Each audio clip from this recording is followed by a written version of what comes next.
My name's Esther. I'm an English teacher at Academy21. I've been here since April 2023. I love teaching. This is a completely different sort of platform for what I'm used to. I've always worked in a physical school, and from a physical school, I worked one-to-one with students. So this is the other side of what I just recently came from. So I worked with the students face-to-face at home on a one-to-one basis, and they would actually have Academy21 as their alternative provision. So I've almost come full circle. I love young people.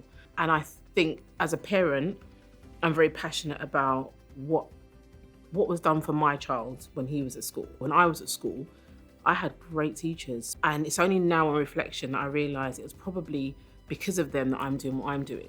So if I can do that for another child or another person, even if it's just one person, job well done. And I'm somebody who I teach a lot of my personality.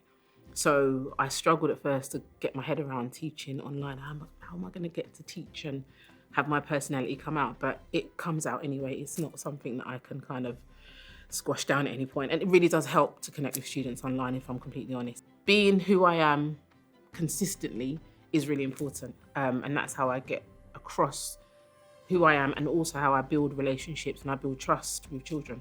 I've always had students tell me, Miss, you're quite different from other teachers. And I think it is because I do consider them to be almost my equal, in the sense that there isn't a huge barrier between you and I, just because I'm an adult and you're a child. For me, it's you learn from me, I learn from you.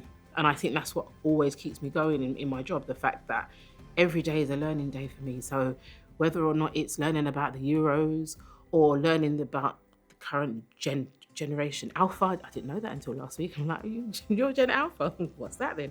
So, I learn from them and they learn from me. And I think it's that mutual exchange that keeps it interesting and keeps it engaging for me. The transition from an ordinary classroom to an alternative provision for me was a conscious decision that I made, especially after COVID. When COVID happened, a lot of the learning went online, and I realized how important online teaching was as an alternative provision for some students. And what I found amazing was that some students who didn't engage face-to-face, remotely they engaged. And I thought, there's got to be something in this. And I thought, well, learning online has got to be the next thing for me. And just knowing how the world is changing and how the need for online teaching is just there for people who, for instance, I don't know, their children, they want to travel with their children, or there's children who just don't like the confines of a classroom. And it was just a way that some children just really engage with online learning. I thought, well, I need to learn how to do this. And looking at Academy21 as a school, they were really successful at that time anyway, but still learning, still developing, still quite a new place. So given the opportunity to sort of work in a company that is still growing, I thought that was an ideal opportunity for myself.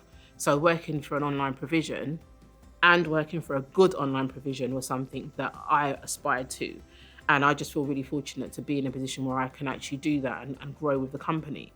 So for me, it's a future. You need to be able to have alternatives, because not everybody's the same. Students are always told your natural progression is going straight to A-levels and university. I've always wanted to be one of those teachers that have said, well, there's more to life than just A-levels and university. Not every child has to follow that route. So alternative provision is also another alternative for students that are not stereotypical, or they don't fit into the sort of confines of academia.